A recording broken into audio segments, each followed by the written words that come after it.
بسم اللہ الرحمن الرحیم۔ السلام علیکم ورحمۃ اللہ وبرکاتہ۔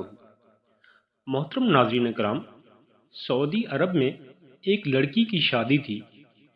مغرب کی نماز کے بعد اس کا میک اپ وغیرہ شروع کیا گیا۔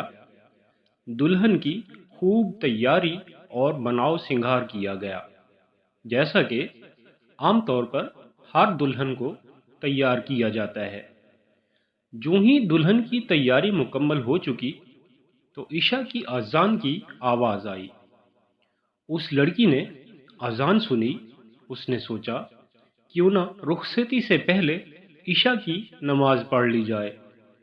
لڑکی نے اپنی ماں سے کہا کہ امی جان، میں وضو کر کے نماز پڑھنے لگی ہوں۔ تو لڑکی کی ماں نے حیرت سے اسے دیکھتے ہوئے کہا، کیا تم پاگل ہو گئی ہو؟ تمہاری بارات آئی ہوئی ہے، مہمان تمہیں دیکھنے کے لیے انتظار کر رہے ہیں، اور تمہارے میک اپ اور بناؤ سنگھار کا کیا ہوگا؟ یہ تو سارا وضو کرتے ہوئے پانی سے دھل جائے گا۔ میں تمہاری ماں ہوں اور تمہیں حکم دیتی ہوں کہ نماز بعد میں پڑھ لینا۔ اگر تم نے ابھی وضو کیا تو میں تم سے ناراض ہو جاؤں گی اور کبھی معاف نہیں کروں گی۔ بیٹی نے کہا، قسم ہے اس ذات کی جس کے قبضے میں میری جان ہے، میں یہاں سے تب تک نہ جاؤں گی جب تک نماز ادا نہ کر لوں۔ میں لوگوں کو خوش کرنے کے لیے اپنے اللہ کی نافرمانی نہیں کر سکتی۔ اس کی ماں نے کہا، مہمان تمہیں میک اپ کے بغیر دیکھ کر کیا کہیں گے؟ وہ تمہارا مذاق اڑائیں گے اور تم کسی کو بھی اچھی نہیں لگو گی۔ ہم کسی کو منہ دکھانے کے قابل نہیں رہیں گے۔ لڑکی ماں کی بات سن کر مسکراتے ہوئے بولی، امی جان، آپ اس لیے پریشان ہو رہی ہیں کہ میں لوگوں کی نظر میں خوبصورت نہیں لگوں گی؟ اس کی مجھے کوئی پرواہ نہیں ہے۔ میں تو اپنے پیدا کرنے والے خالق کی نظر میں خوبصورت بننا چاہتی ہوں۔ سو لڑکی نے اپنی ماں کی بات نہ مانی، وضو کیا، جس کی وجہ سے اس کا سارا میک اپ دھل گیا، لیکن اسے میک اپ خراب ہونے کا کوئی افسوس نہیں تھا، اور نہ ہی لوگوں کے اچھا برا کہنے کا کوئی خیال تھا، کیونکہ اسے لوگوں سے زیادہ اپنے اللہ سبحانہ و تعالی کے سامنے سرخرو ہونا تھا۔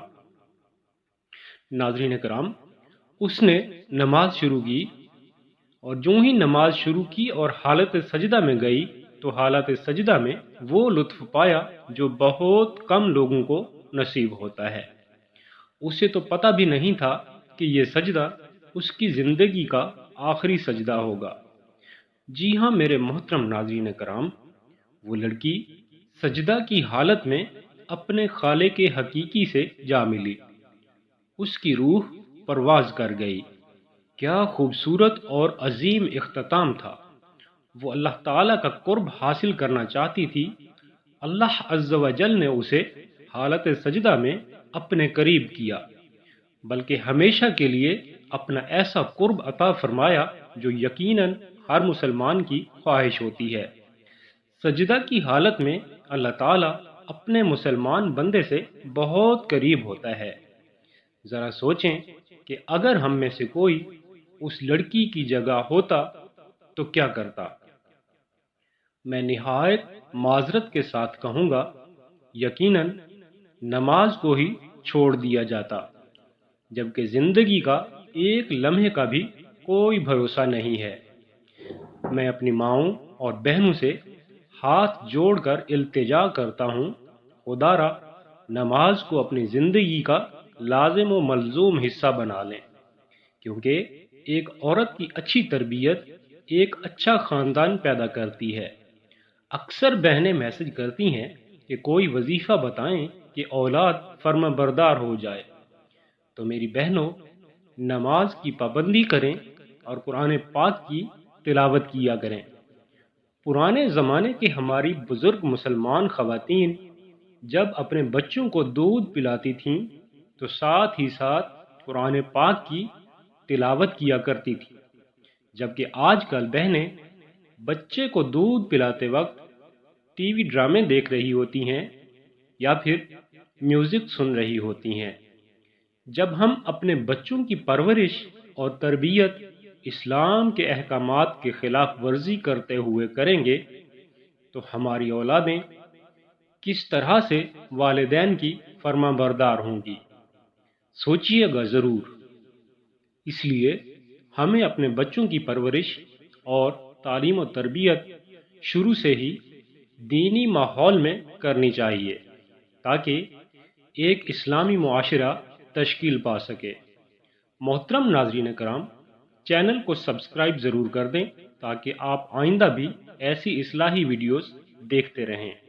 اللہ تعالی ہم سب کا حامی اور ناصر ہو۔